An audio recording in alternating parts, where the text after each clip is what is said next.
رب العالمين، والصلاة والسلام على أشرف الأنبياء والمرسلين الذي جاءنا بكتاب كالشمس بضحاها وبسنة كالقمر إذا تلاها، ومن عاش فيهما عاش بالنور النهار إذا جلاها، ومن أعرض عنهما تخبط في ظلمة الليل إذا يغشاها.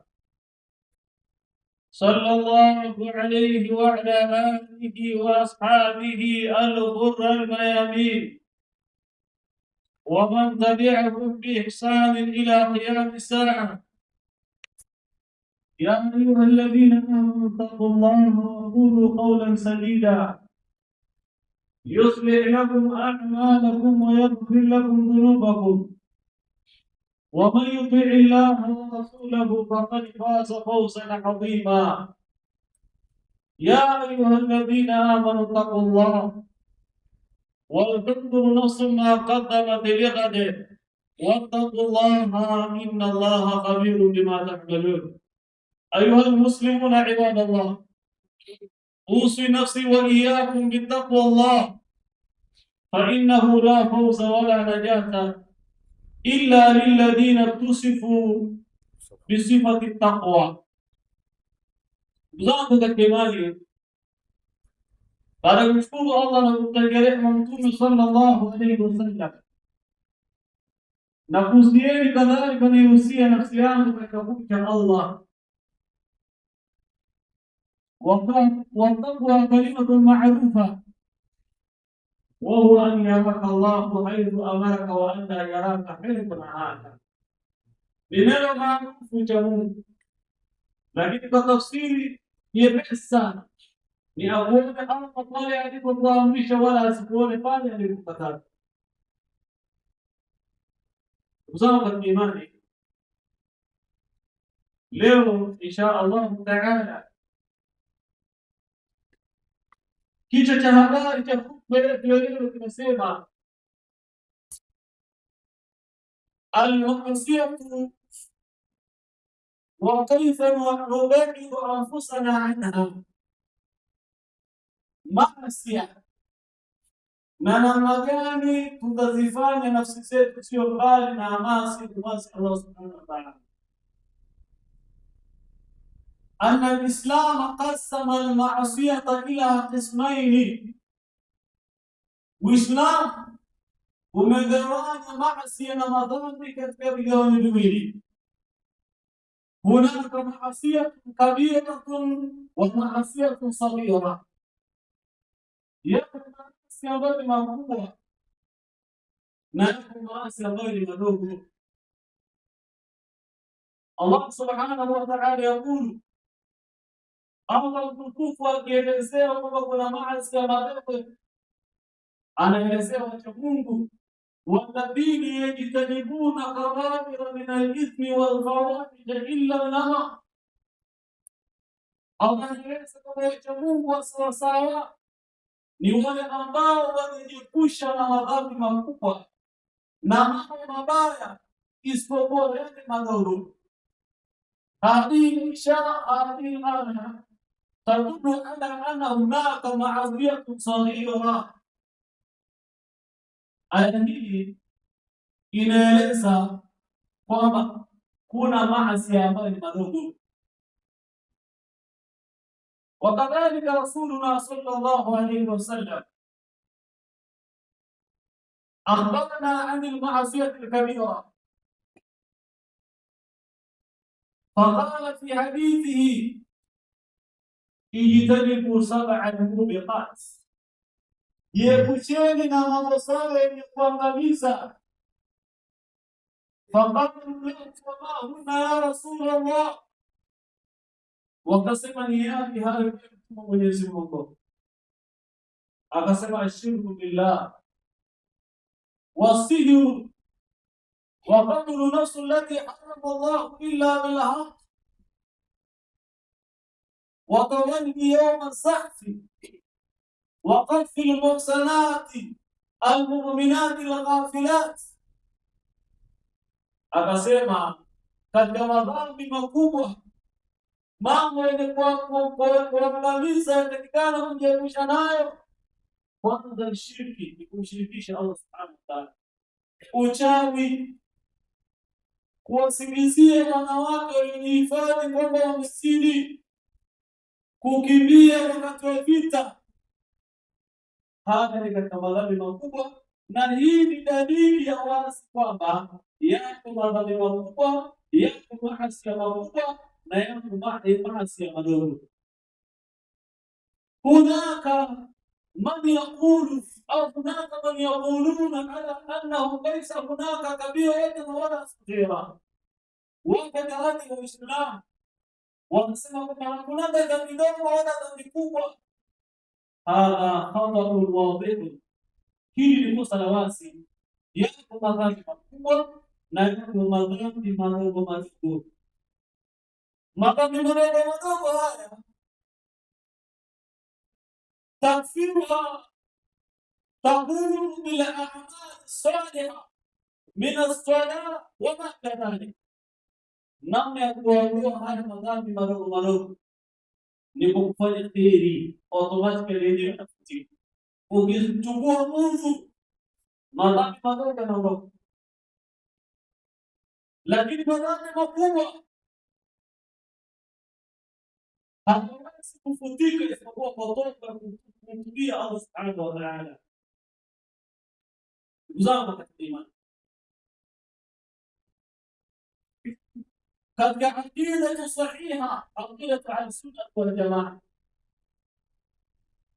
tunamchukuliani mtu mwenye kumwasi Mwenyezi Mungu, hata huwa kafirun au huwa mu'minun au kaifa yakunu, mtu mwenye kumwasi Allah katika aqida ya al-sunna wal jamaa ni nani? Tunamchukulieje? anna murtakiba al-kabirati mu'minun naqisul imani, mwenye kufanya madhambi makubwa ni muumini mwenye imani yenye mapungufu.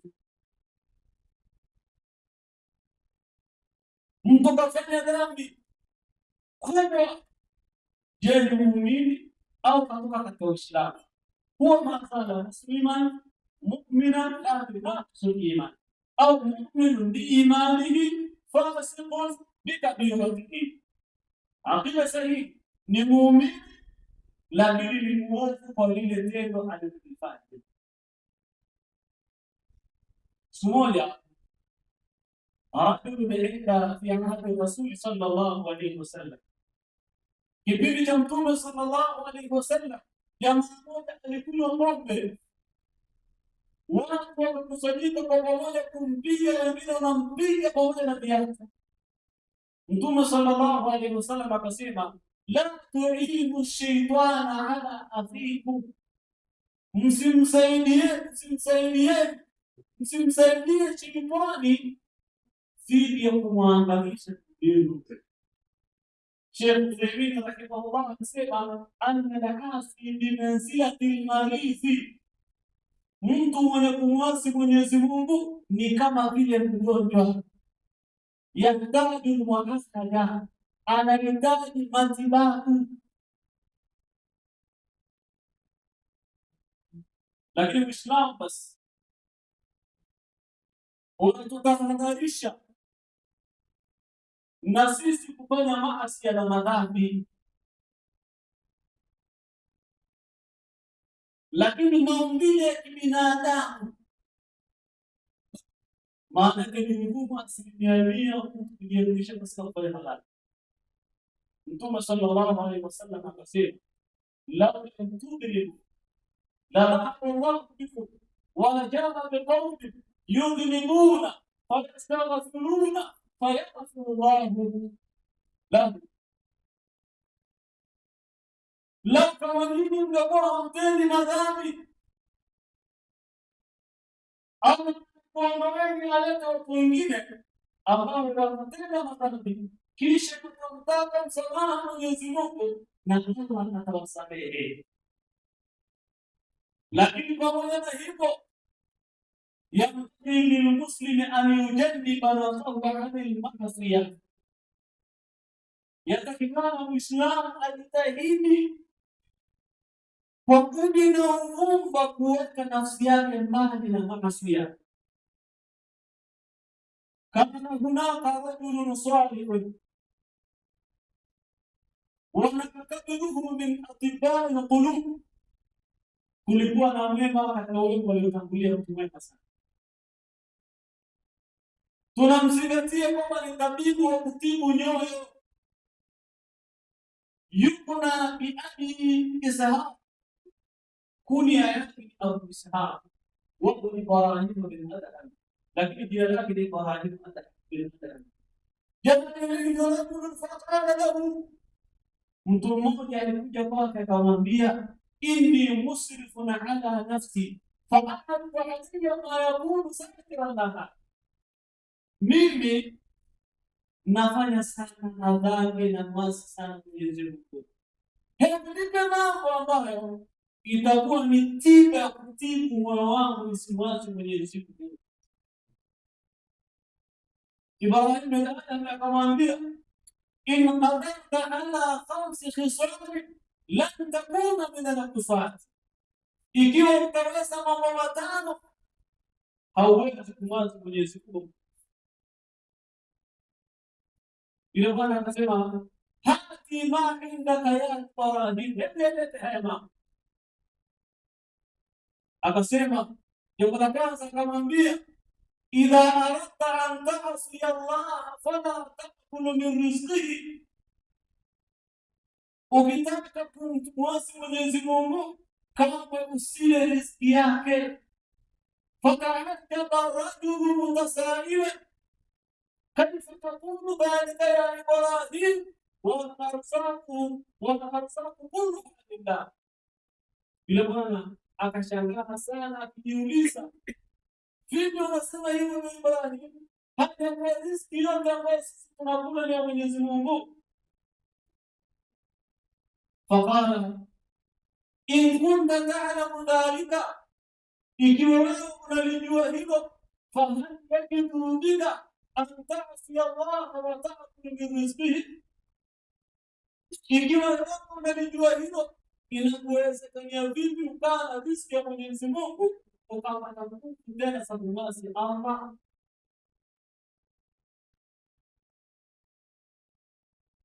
Jambo la kwanza anaelekezewa huyu bwana, lakini tunaelekezewa sisi, mimi na wewe. Ukitaka ukiingia na shetani ukamwasi Allah, fala ta'taqu bi rizqillah, wa hadha shay'un mustahil, ni jambo lisilowezekana. Yule bwana akasema, wa hadha thania, ni jambo la pili.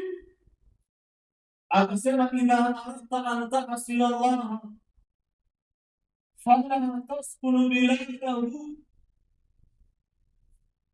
ukitaka kumwasi Allah usiishi katika mji wa Mwenyezi Mungu. Faqala rajulu au fata'ajjaba rajulu akthara min ta'ajjubihi sabiqi, yule mtu akashangaa tofauti na alivyoshangaa mara ya kwanza. Kaifa taqulu dhalika ya Ibrahim والبلدان كلها ملك لله سبحانه وتعالى, miji yote ni Allah subhanahu wa ta'ala. Sasa ninakuaje kwamba wewe usiishi katika mji wa Mwenyezi Mungu? Akamwambia, in kunta ta'rifu dhalik au in kunta ta'rifu dhalik fahal yajidu bika an taskuna baladahu wa ta'siyahu, ikiwa wewe hilo unalijua, inakuwezekania vipi kumwasi Mwenyezi Mungu mtukufu kisha ukaishi katika mji wake? Ishi katika mji ambao sio wa Allah. In aradta,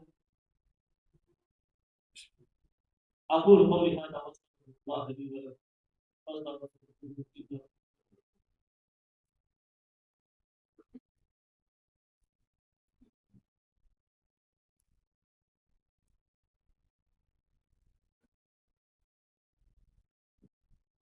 الحمد لله به نستعين على امور الدين والدنيا. اوصي نفسي واياكم مرة ثانية فانه قد فاز ان تتقوا. kaifa nubaddilu anfusana an maghfiratillah, vipi tunaziweka nafsi zetu mbali na kumwasi Allah subhanahu. Huyu bwana akaendelea kumuuliza haki thalitha ya Ibrahim, hebu lezi jambo. Akamwambia idha aradta an ta'si Allah fadhhab au fatruk makanan la yaraka fihi Allah fa'sihi fihi, ukitaka kumwasi Allah nenda sehemu ambayo Allah hakuondisha umwasi humo, yaani sehemu ambayo Allah hakuondi alafu mwasi humo. فقال الرجل كيف يكون ذلك وهو يعلم السرائر ويسمع دبيب النمل في صخرة الصماء في ليلة الظلماء. hilo linawezekana vipi? Hata Allah subhanahu wa ta'ala anajua mambo yote, lakini si madhuru sisimizi anapotembea katika jiwe kubwa lenye giza, Allah anasikia kile kitu. Faqala Ibrahim, akamwambia in kunta ta'lamu dhalika fahal yajidu bika an ta'si Allah wa huwa yaraka, ikiwa wewe unalijua hilo inakuwezekania vipi kumwasi Allah wakati Allah anakuona? Nilisoma kitabu kimoja imeandikwa Fiqhul Adhkar wal Adhkar, akafika katika kueleza kwamba Allah subhanahu wa ta'ala fi kulli makanin biilmihi wa basiratihi, Allah kila mahali kielimu yake na uoni, yani Allah yeye kama yeye yuko juu anataka kustawa, lakini elimu yake uoni wake na utambuzi wake umeenea kila mahali. Sasa bwana mmoja kallama Qur'an farahaba ma'a ila makan sahara, bwana mmoja kaongea na mwanamke kaingia sehemu za jangwani. Yule bwana akamwambia yule mwanamke, nahnu fi makani laysa hunaka man yarana illa fawqahu, sisi tuko katika eneo ambalo hakuna anayetuona, labda hizi nyota kama zinaweza kutuona. Yule mwanamke akasema fa'aina mukawkibuha,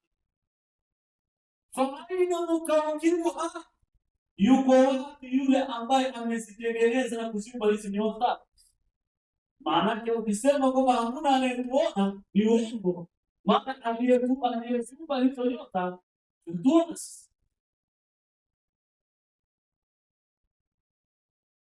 Lakini hapa pia kuna tauhidi kubwa sana. Kuna sahaba tabi mkubwa anaitwa Umar bin Abdul Aziz. Unaambia historia yake huyu ilianzia kipindi cha Umar bin Khattab radhiyallahu anhu. Umar bin Khattab kana yatafakkaru fi amakin mutafarriqa fi al-layl, alikuwa utaratibu wake ni kukagua na kupiga doria usiku. Umar bin Khattab kiongozi. Sasa siku moja inama kana yatafakkaru wa ma'a sahabi jalil, wakati anapita mitaani kuchunguza hali za watu na kukagua, akapita famarra bibaitin fasamia imra'atan tukallimu bintahu,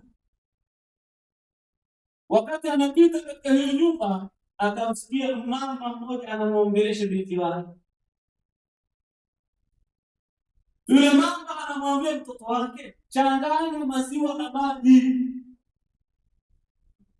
Na wakati siku za nyuma kadhaa, kiongozi yule mtangazaji ambaye anafanya kazi Ikulu ya Umar bin Khattab alitumwa atangaze kwamba haifai kuchanganya maziwa na maji.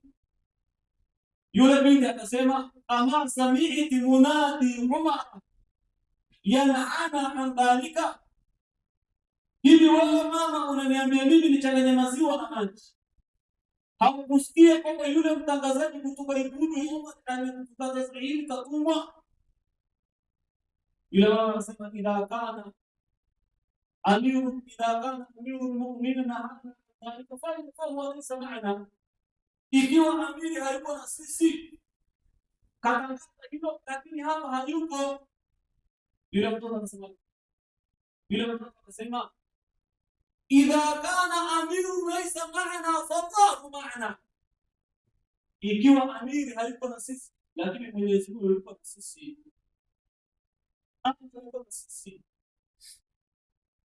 Umar bin Khattab akamwambia huyu sahaba huyu naye inoti na ichunguze hii kwa hivi. Kesho yake akamwambia yule sahaba, akaulizia kama yule binti kaolewa, ikamfahamika kwamba hajaolewa. Akaolewa mmoja katika watoto wa Umar bin Khattab, hatimaye kazaliwa Umar bin Abdul Aziz. Mwanaume huyu alihukumu kwa uadilifu, kwa sababu angalia chini mtiririko wa nasaba imekula halali, imeenda kutoa kitu ambacho ni adimu sana.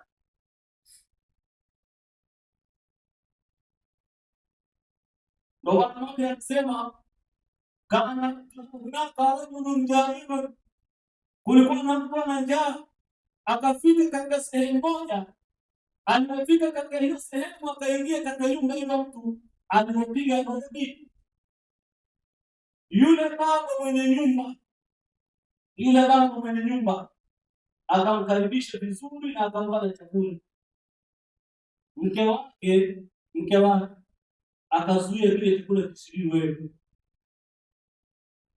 akazuia chakula mwenyewe mchafu katika mazingira kama haya, akaanza kile chakula akaenda safari. Alipofika sehemu nyingine, akamkuta mwanaume na mke wake. Mwanaume ndo wa kwanza yeye kukataa na chakula. Alipoondoka yule mwanaume akamwambia hivi, wewe mwanamke, mbona umenikirimu vizuri, lakini kuna mtu mmoja huku, Mwanaume mmoja alikuwa anaelewa vizuri kweli kule nilipotokea. Akasema yule ni kaka yangu. Mwanamke mkarimu, wametokea katika mizizi vizuri.